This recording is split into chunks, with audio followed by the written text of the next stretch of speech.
នៅពេលដែលយើងចាប់ផ្ដើមរៀនអំពីការ build ភាសា HTML អញ្ចឹងមានន័យថាទម្រង់ជាភាសា HTML ជិះមកអញ្ចឹងមានន័យថានៅពេលដែលយើងមានបើក tab ដំបូងឡើយនៅពាក់ព័ន្ធជាមួយនឹង document type ខាងលើនេះវាគឺជាការ call document type គឺបើយើងនិយាយភាសាមួយម៉ាត់ឲ្យងាយស្រួលយល់មានថាគឺជាលក្ខខណ្ឌទម្រង់នៃភាសា HTML ដំបូងឡើយគឺវាចេញមកទម្រង់បែបហ្នឹងណាអញ្ចឹងមានន័យថានៅក្នុងភាសា HTML នៅពេលដែលយើងបើកភាសា HTML មានន័យថាអូខេអញ្ចឹងខ្ញុំឧទាហរណ៍មិញនៅថានៅពេលដែលយើងនេះទម្រង់ដំបូងនៅពេលដែលយើងបើក tabs document អូខេ tab វាលូតមកឲ្យឃើញទេអញ្ចឹងនេះគឺជាទម្រង់មួយគឺជាលក្ខខណ្ឌនៅក្នុងភាសា HTML បាទអញ្ចឹងនៅពេលដែលយើងបើក tab HTML បើ HTML មកយើងឃើញទេអញ្ចឹងពេលយើងបិទមកអញ្ចឹងទាំងនេះHTML ហ្នឹងបើយើងមើលនៅក្នុង structure របស់វាគឺជា element rule ណា element rule វាគឺជាលក្ខខណ្ឌមួយទម្រង់នៃការប្រើប្រាស់ tab នៃភាសា HTML តែម្ដងណាអញ្ចឹងបើយើងក្នុងករណីបើយើងមិនបានប្រើ tab HTML ទេអញ្ចឹងវាមិនបានស្គាល់នៅភាសារបស់វាទេយល់ទេយល់ពីភាសាអញ្ចឹងទៅនេះយើងត្រូវយល់ភាសាធម្មជាតិយល់ពីភាសាធម្មជាតិណាអញ្ចឹងភាសាធម្មជាតិមានដូចភាសាមនុស្សភាសាសត្វដូចយើងរៀនភាសាកន្លងមកយើងរៀនឆ្នាំទី1មានភាសាអីភាសា programming ភាសា C++ ឬក៏ C# មែនទេបាទឬក៏ក្នុងភាសាគេភាសាយើងរៀនអីគេbasic computer ភាសា binary ប្រព័ន្ធគោល2គោល6គោល12គោល8មានចាំទេបាទអូខេអញ្ចឹងបាទតោះមួយវិញទៀតខ្ញុំសុំសួរបន្តយើងនិយាយអំពី body យើងនិយាយ body មុនបាទអូខេ sorry បាទយើងនិយាយ body អញ្ចឹង body ហ្នឹងបើយើងនិយាយមកទៅនេះ body គឺជាគេគឺជា whole content of the page មានន័យថាគឺជាទម្រង់ដែលត្រូវការសូដែលមានការ format នៅ layout ទម្រង់ជា layout ជាពេចជាពាក្យជាពេចជាពាក្យពេចអីផ្សេងណាអូខេឧទាហរណ៍តែឥឡូវខ្ញុំនិយាយនៅក្នុងហ្នឹងខ្ញុំសេ 8 once អូខេបាទខ្ញុំសេពាក្យ hello ឧទាហរណ៍ណាបន្ទាប់មកខ្ញុំ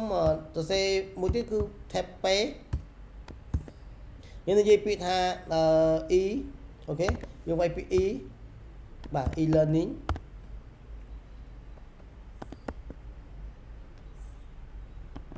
អូខេ e learning of HTML with បាទ with DC ហ្នឹងទៅ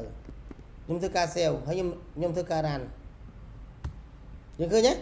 វាធ្វើការ show ប៉ុន្តែអានេះយើងនិយាយអំពីនៅក្នុង body ចូលមកក្នុង header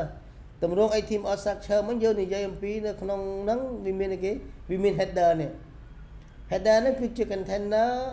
the header information គឺ header ហ្នឹងគឺសំដៅទៅលើក្បាលខាងលើនៃព័ត៌មាននៃអត្ថបទឬក៏នៃចំណងជើងនៃប្រធានអត្ថបទនៃទម្រង់ website ហ្នឹងអូខេយល់ទេអញ្ចឹងដូចយើងពេលយើងបើកសភៅអញ្ចឹងពេលដែលបើកសភៅមកយើងឃើញគេហៅចំណងជើងនៃស្លឹកមួយហ្នឹងនៃ paper មួយហ្នឹងមែនទេបាទគេចង់និយាយព័ត៌មានអំពីអីអូខេអញ្ចឹងឧទាហរណ៍ថាឥឡូវខ្ញុំនិយាយអំពី header បាទជឿចូលបាទមក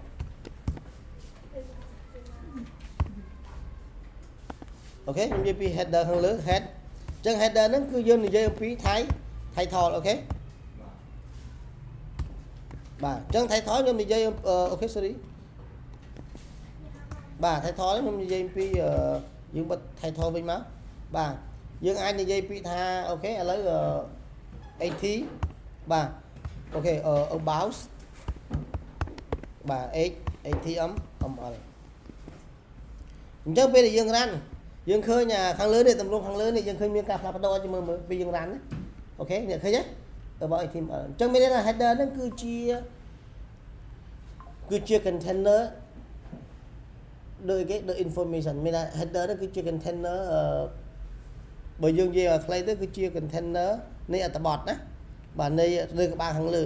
នៃទំព័រខាងលើអូខេនេះ container header of information អូខេអញ្ចឹងដល់ពេល title នេះគឺជាគេ define title of page ដូចយើងនិយាយថាតើបើក្នុងករណីថាឥឡូវនេះអា container ខាងលើcontainer លើខាងលើ about HTML នេះបើយើងអត់ទៅសេនៅក្នុង title សួរវាចេញអត់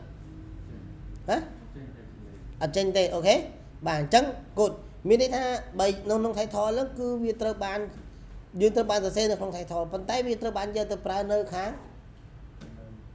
នៅកន្លែង header នៅខាងលើនៅអាទំព័រ